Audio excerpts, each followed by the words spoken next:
కాకినాడ భోగి గణపతి పీఠంలో 108 వారాల పాటు శ్రీవారి జపయజ్ఞ పారాయణ కార్యక్రమాన్ని నిర్వహిస్తున్నట్లు పీఠం ఉపాసకులు దూసలపూడి రమణరాజు తెలిపారు. శ్రీవారి సేవా సమాజం ఆధ్వర్యాన్ని కాకినాడ సూరారావుపేట దూసలపూడి వీధిలో స్వయంభూ భోగి గణపతి పీఠంలో శ్రీవారి 70వ జపయజ్ఞ పారాయణం జరిగింది. శనివారం ఉదయం విష్ణు సహస్రనామ పారాయణంతో రాజలక్ష్మి సమేత భావనారాయణ స్వామిని ఆరాధించారు.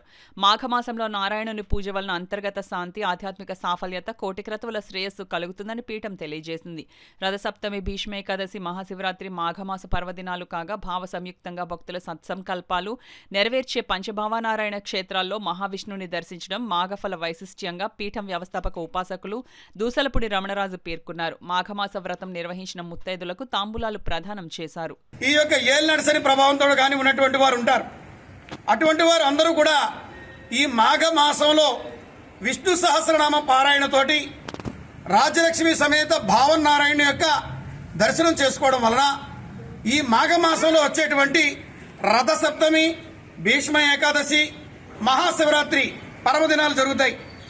ఆ యొక్క మహాశివరాత్రి నాటికి ఈ యొక్క పాప దోషాలన్నీ కూడా హరించుకుపోయి మరి వచ్చేటువంటి కొత్త అమావాస్య నాటికి విశ్వావసు నామ సంవత్సరంలోకి ఈ యొక్క ఆటంకాలు ఏవైతే ఉన్నాయో అవన్నీ కూడా పూర్తిగా వైదొలిగేటువంటి అవకాశం కలిగేటువంటి కోటి యజ్ఞాల శ్రేయస్సు కలిగినటువంటి ఈ మాఘమాసం మరి భోగి గణపతి పీఠంలో 108 వారాల పాటు జపయజ్ఞం జరుగుతున్నటువంటి సందర్భంగా ఈ రోజున శ్రీవారి సేవా సమాజం ఆధ్వర్యంలో ఈ యొక్క 70వ శ్రీవారి జపయజ్ఞ పారాయణ కార్యక్రమం జరిగింది.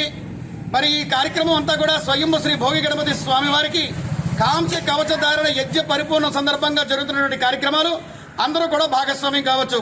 ఓం నమో భగవతే వాసుదేవాయ నమః.